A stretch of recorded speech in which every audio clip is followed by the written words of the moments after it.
the wonderful world of technology. We were on with Miglena.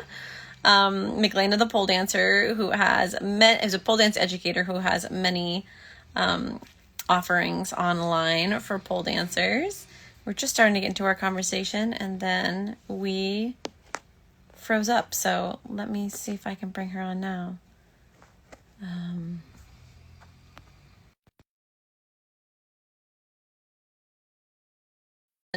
Oh, hi, Istok. How are you? McLean's just getting back from a big trip. She was 5 months away from home. Hello.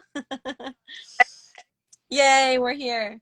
Yeah, so we were just talking about how you were 5 months away from home. Berlin is your home, but you travel with your pole? Yes.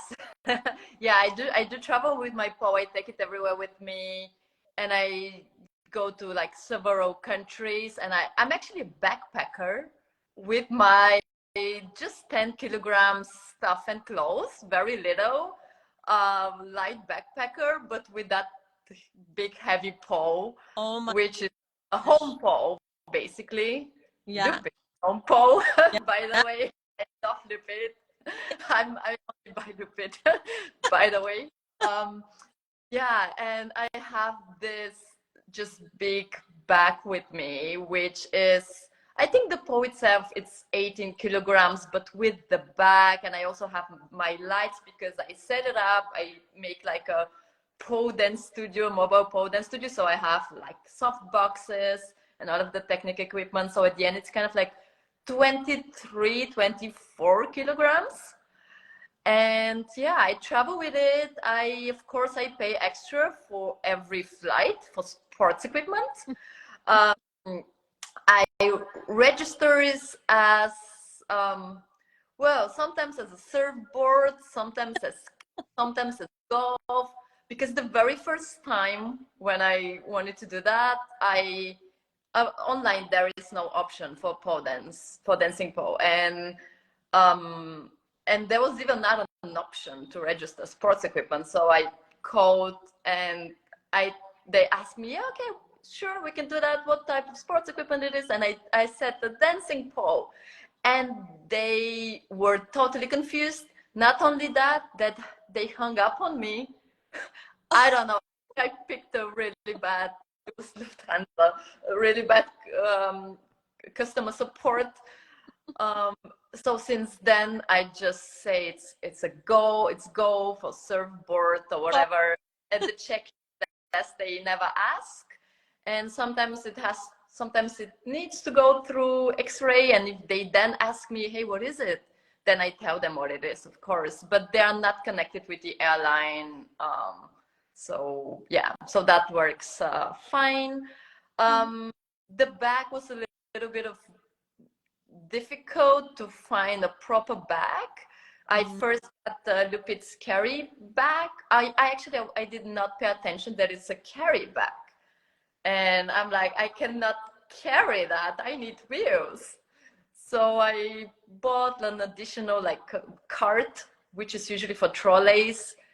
And I was kind of adjusting it, and it was very wobbly. It was not good. After a couple of months, I was like, I need a different solution. I got a big golf bag. Golf. Like, but it could be also a surfboard bag. But most important thing, it's with wheels and it's big enough to fit in the pole. And yeah, so I would travel. I would go to hostels. I love hostels. I love meeting people. I'm never like, I travel alone. I'm solo traveler, but I'm never alone when I go to hostel. It's super fun.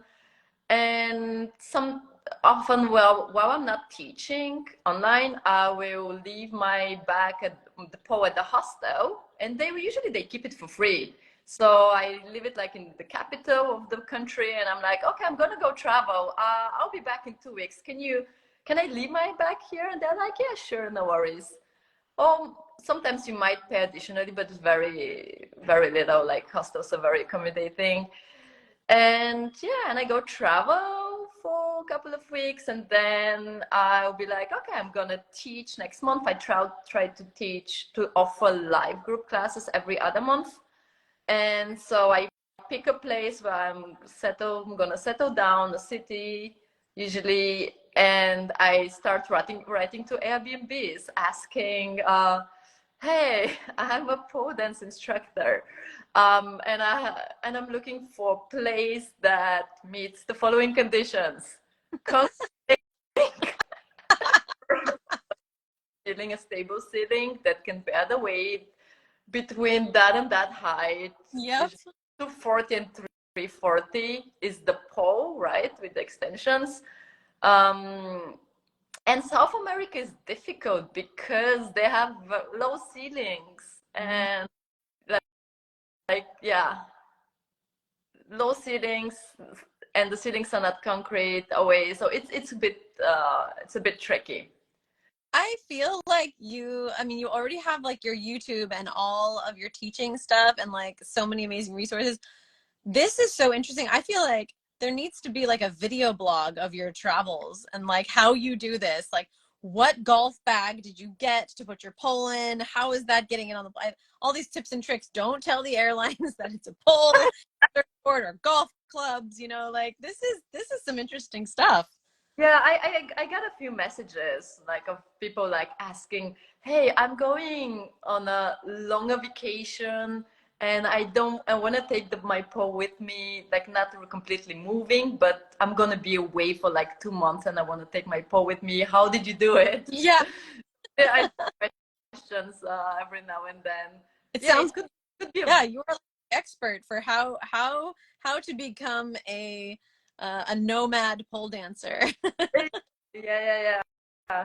And like last year was the first time, and I was first in Mexico, and I got a place. I went there. I started setting up my pole, and I heard the cracking of the ceiling already while extending it, and I was like, "Ooh, that is not a proper." And they and it was like it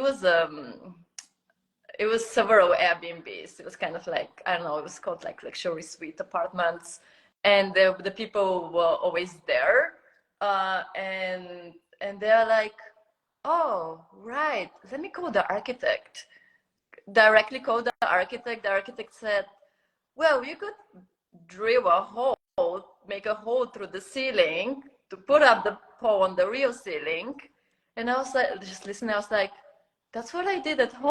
Like, this is also the same way. But I did not expect they're gonna even consider that an option. 5 minutes later, the workers were there. They made the hole, they put up the pole, and he was standing there. Oh my And gosh.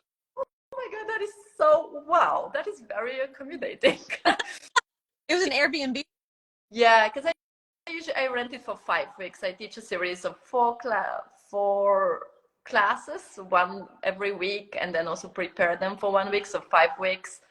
So I guess for them, it's worth doing that. I did not pay extra. And I mean, Airbnbs are more expensive. Yeah, totally.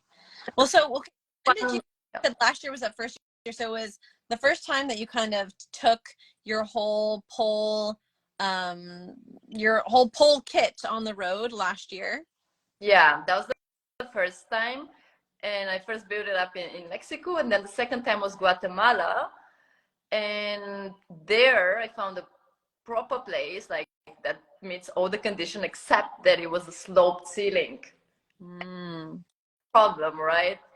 But she's like, oh, my husband is an engineer, we're gonna build something for you. And they did build like a kind of like triangle shaped wooden piece so that they even it out, and I put up my pole there. Wow. Oh my gosh, the adventures. I love hearing about all this. Is so cool. Okay, so Yeah, but I realized though this year that I was very lucky last year, and this year was not so easy. It was more of a challenge. It was in Colombia and Argentina. It was a little bit more difficult, but you always find something. yeah. So tell me what got, I mean, so you primarily do all of your teaching online these days. Is that true, and not in studios? And how did really YouTube was the first thing that you really, really got going? How did you, like, tell me about the beginning of your, you know, your business? Mhm. Um, yeah, so I actually have this year have 10-year anniversary since I'm doing pole. Wait, how many years? 10. Amazing. Yeah, 2013.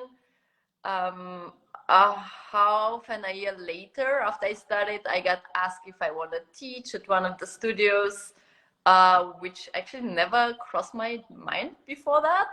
But I was like, why not? I can try it. And this is how it started. I had my go job as an interface designer and doing this on the side. And then 2017, yeah, I decided to have a little break because I was doing the design job for already 8 years. I was employed, and I was like, I need a little break, and wanted to do more pole, but I also broke my ankle at the same time trying to backflip. Oh. Which I don't usually do those things, but that was actually what was the name? Tricking class. It's called tricking. Anyways, broke my ankle, and it was back then my ex-boyfriend who said to me, "You could build an online business with pole dancing." And I'm like, what? Like, you mean people are gonna have a pole at home and I'm gonna teach them through a screen? And he's like, yeah, because he was doing the same thing, or he was not the same thing. He was building online business in his industry, in the music industry. And I was like, well, I have time. Like, I have nothing to lose. I watched a couple of videos. I bought an online course about how to build a sustainable online business from Romit Sethi. I'm a big fan of him. It's super strategical thing, like very strategic.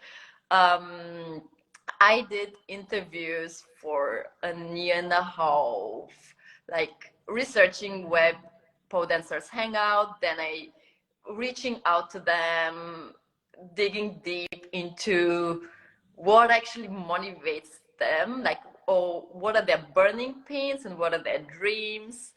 And so I realized, oh, actually what they actually want deep inside is exactly what I want to teach. More the dance side of pole, the flow, the transitions. Yes. And yeah, back then it was YouTube the place for tutorials. I think maybe it still is, but wasn't as big as Instagram is now. So I started doing yeah, tutorials. So YouTube was a bigger, like a part of a bigger plan. And yeah, from there I take like took the actually the majority, the people who know me, I would say 95% know me through YouTube, through my pole tutorials. And that, yeah, that was my kind of like success story. Yeah, I think the first thing I released was 15 spins into climbing, this series. And I also posted it in a Facebook group, and people loved it. So I started getting email subscribers, which is eventually my goal. And yeah, that was one thing. And there was one video that actually got viral on YouTube, which is a performance to a Billie Eilish song called Bellyache. I think currently, I don't know, it has over 4 million views. Wow. Yeah, and I don't know, I guess, and there were just different things. Also, my tutorials were very graphical because I was a designer. I had so much time, so I put it like slow motion. I drew circles and lines and arrows. Yeah, So you were so much of your talents that you had used in the design world and apply them to really being able to teach very effectively online. Yeah. So that's how it started. And after a year or so, in a year and a half, even though I didn't start making so much money yet, or living from that, I decided that I want to focus 100% on this because I saw validations everywhere. I saw people want to learn this. I saw they are willing to pay. So I was like, I'm not going back to my job. I'm gonna do 100%. Um, and yeah, and I was teaching also on in the studio on the side until the until last 1 year and a half. I was still teaching some classes in my favorite studio here in Berlin. But eventually, with all the traveling, I also decided to to keep it like really online, because this is my community is there. Like, I was always afraid to lose the connection with the local community in Berlin, with all the teachers, with the students as well. But the biggest part of my community is online, and it was a fear that actually was not true. It was just a fear. Yeah. But you're always gonna have the contacts, the connections. I love it. It's so inspiring. I mean, and you know, just these last few years, you know, being able to capture the magic of teaching through online, you know, it's being able to have the tools to do that effectively is so important now that things have changed so much since the pandemic and stuff like that. So it's you know, you're doing really important work, and especially that you had such a, you know, a natural progression from being in, you know, a designer and understanding the interfaces and understanding, you know, you know, marketing and like, you know, something also just want to put a finger on that that I like to talk on that just really stood out to me was, you know, when you decided what you wanted to do, you went after it with full heart, and you found mentors that you knew would give you the tools to do this, to take all the stuff that you knew before and bridge it with all this new information so that you could do the research behind knowing what pole dancers really want, and then create a marketing plan for that so you can reach the right people, and then delivering to those people. So, you know, I always talk about, you know, people, you know, always ask me about like, oh, like, how did you get your online business started? And, you know, with the, you know, with the courses and the summit and everything. And you know what? I will tell you, I love to pay people money who are doing what I want to learn how to do. Who they do it well. I am the first person to be like, take my money, sign me up for that course. I want to learn from this person. I want to learn from that person. And I think that's just something to remember, because it's like, it's not all this, it would have taken, you know, imagine how much longer it would have taken you to learn everything that you've learned about your online business if you had just tried to figure it out on your own, or whether you had gone to these certain people that you wanted to learn from and study underneath them. So sometimes it's really like, how long do you want to spend learning the thing you want to learn? If you know who's teaching it well, then maybe it is time to make some sacrifices or work harder to make it happen, that you can get into their world so you can learn from them. So, you know, something that, like, I think that Miglena, you and I have a lot in common is that we are not afraid to take our money and give it to people that we want to study with. And I think that's really an important thing for students to hear, students of all kinds, you know? Yeah, like we do it with pole dancing. We are like, oh my god, I love this. Oh, I want to learn this trick, right? And we give the money directly. So why do we think that in business, oh, we're gonna figure it out? Or especially with teachers, like, it's easy to be like, oh, I've been teaching for the last, I don't know, 8 years. I'm gonna just place the camera, film it, upload it, and there you go, you know. But it goes beyond just taking the video, and especially it's how you sell it, and how you sell it. Uh, like it's interesting that it's also not like super intuitive. Like we would think, yeah, I'm a pole dancer, I know, what they want. But then when you start talking to your actual audience, they're gonna tell you. They're gonna tell you everything. Yeah. Yeah, the research behind it is, is really important, and to find your niche, find your niche and figure out who you want to be talking to. And like you said, what was such a beautiful moment talking to you about this and listening to you was when you said, once I did the research and I got out there and I gathered all the research and I asked the questions and I did the interviews and I did the surveys, it sounded like what people wanted was aligned with what you felt that you wanted to give and you felt confident giving. And when those things align, that is magical. Yeah. Like, wow, there's a want and need for this, and it's also what I am most passionate about sharing. And that's Yeah. cool.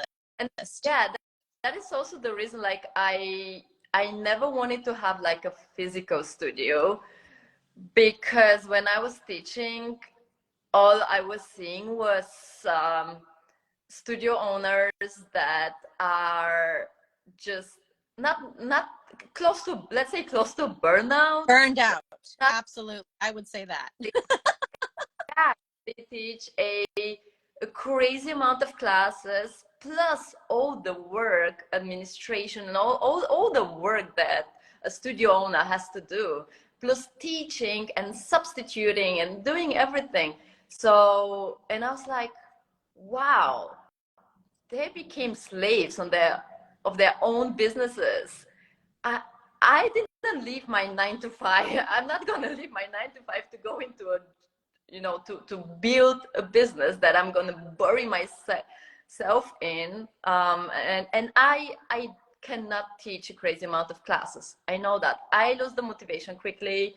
My body also doesn't feel very happy, like to be exhausted or to go exhausted to the next class.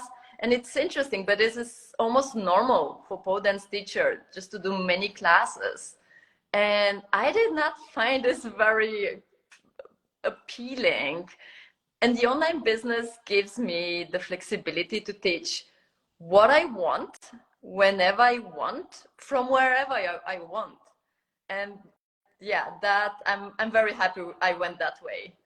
Yeah. And what's so wonderful too is like, thinking about business in a different way as we move into a new era, right? It's really hard for a lot of people who have had their mind really, when they think about business and they think about brick and mortar businesses and how a brick and mortar business works.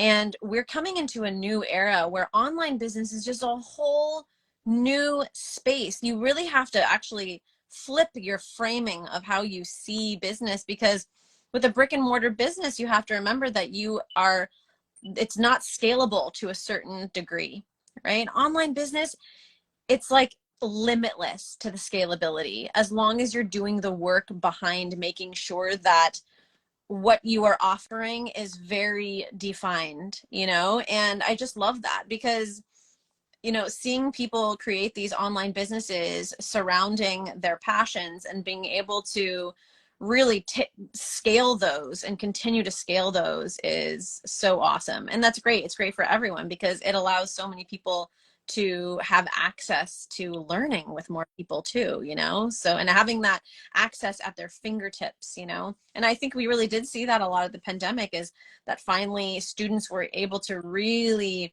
not be limited to just what was locally to them, but they could start to find the people who they really connected to as instructors and begin to have a consistent training with those instructors.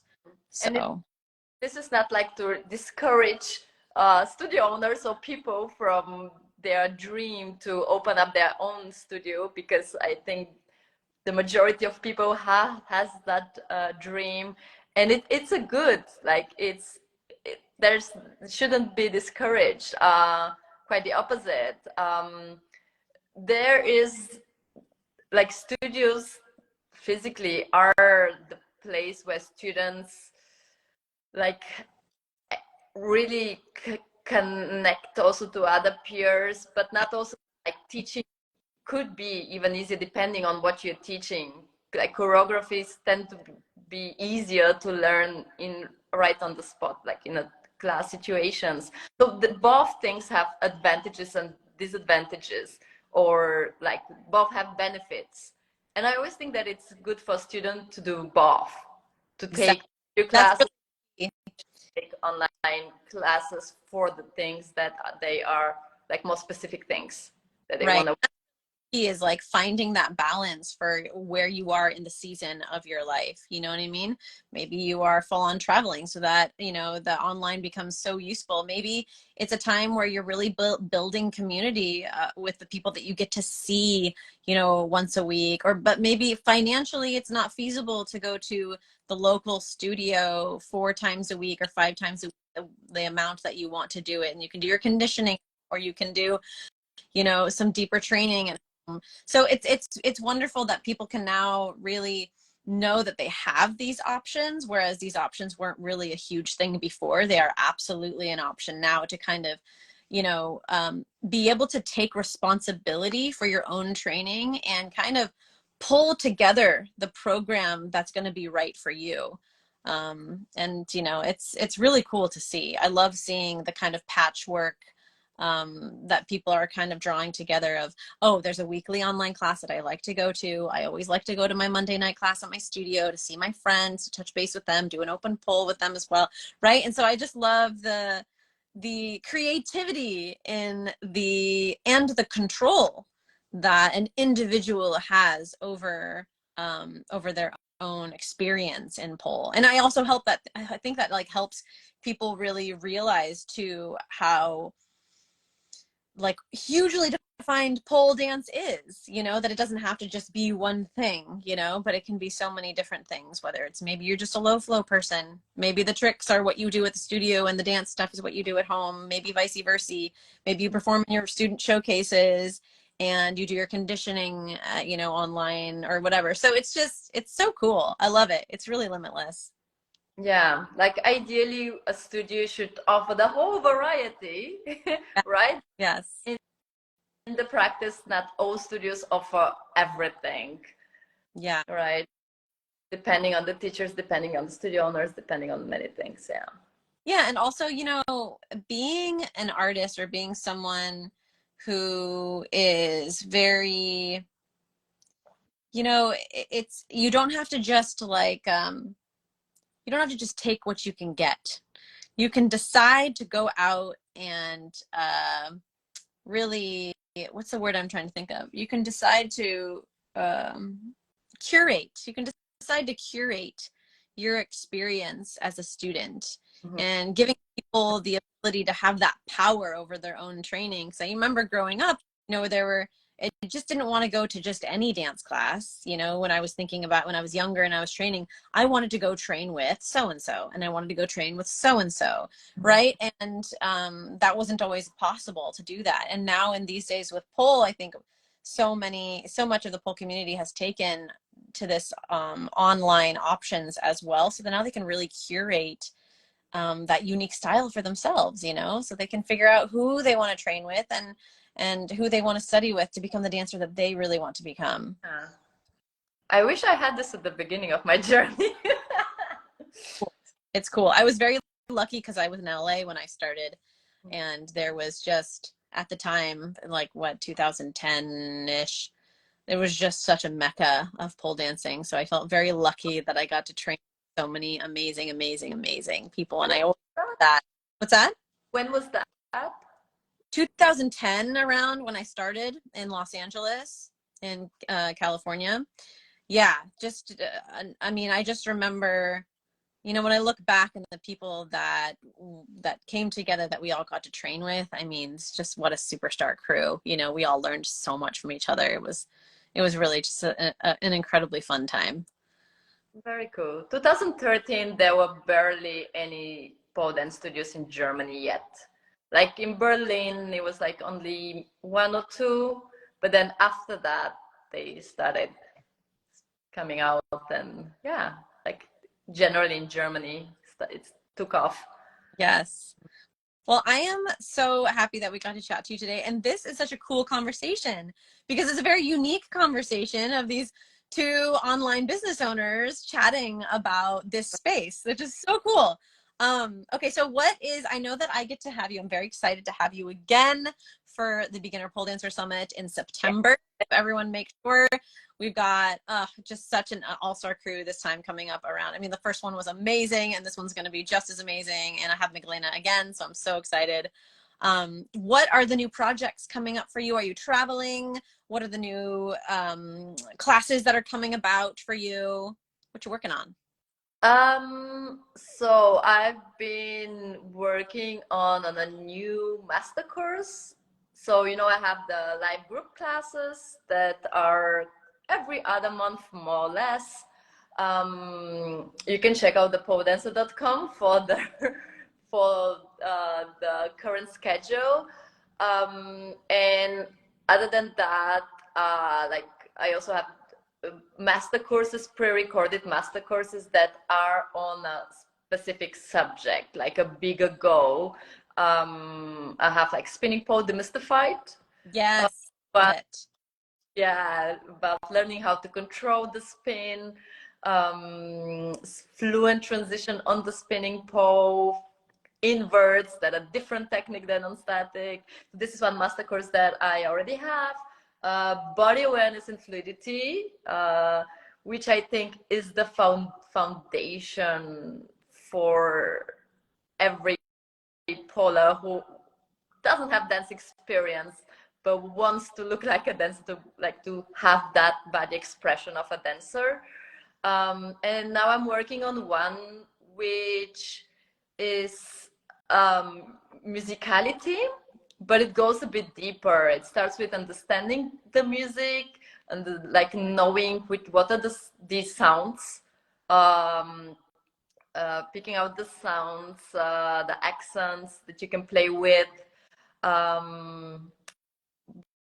before expressing matching the music, like making it look exactly with like the melody, the fluent melody, and then but also having the accents, matching it on visual level, expressing the music, like expressing emotions, and also choreographing is the last module. I'm still building this. I have always when I build it, I have a group of beta test students. So I create the videos, I send it to them, they work to them, they give me feedback, and but we are almost at the end. The last module is missing, and I'm gonna launch it. I don't know. I don't want to say anything, but maybe autumn or winter, the latest, or maybe winter. It's more realistic. So these courses, I do not have them. They're not officially available on my website. I actually launch them only once per year. So go sign up to my mailing list on thepoledancer.com if you want to know when I launch, like when you can purchase them. Just reading the comments. When you can She says, master courses I bought from Miglena are a treasure for me. I am learning a lot. Oh, that's so awesome. You guys, there's so many good, like broken down, really focused work that Miglena is doing that is very, very important. So be sure to go check that out, everyone. It's there. Yeah, it's good stuff. And you're always, I love it, Miglena, how you're always working to, like the beta testing and getting the feedback. And, it's very, you're really going through the motions to create really high quality resources for people. So yeah, it's important to me. Yeah, thank you. Thanks. yeah. It's All also, right. and at the end, it's the product. Like at the end, you want people to keep buying from you, and I'm gonna keep buying from you when they love your work. So Yes. it doesn't serve anyone if you do something half-heartedly, or like if it doesn't meet exactly, even if you're a good teacher, you can still miss the point. So always checking back with your students, with your people. Yeah, it's crazy. I always say this to my students, and I'm teaching beginner classes from the very beginning until today, and I keep learning from the students in every class, even if it's a beginner class. I keep learning just as much as they learn from me, Yes. from Yeah. them. I love it. And that's like really such the best attitude to have, you know, as to be a constant learner and, you know, constantly trying, you know, constantly trying to be better than you know, than you were yesterday. So I just love that. All right, everyone, please go check out Miglena stuff. Miglena, welcome home to Berlin. And I am so excited that to be chatting with you today and also to be continuing to work with you on projects. It's been a blast having you like being a part of each other's worlds. So welcome home. Enjoy being home in Berlin, and everyone go check out Miglena's stuff. And thanks for joining us. Thank you for inviting me. It was super fun to chat with you. Absolutely. Take care. Bye. Bye. Bye bye.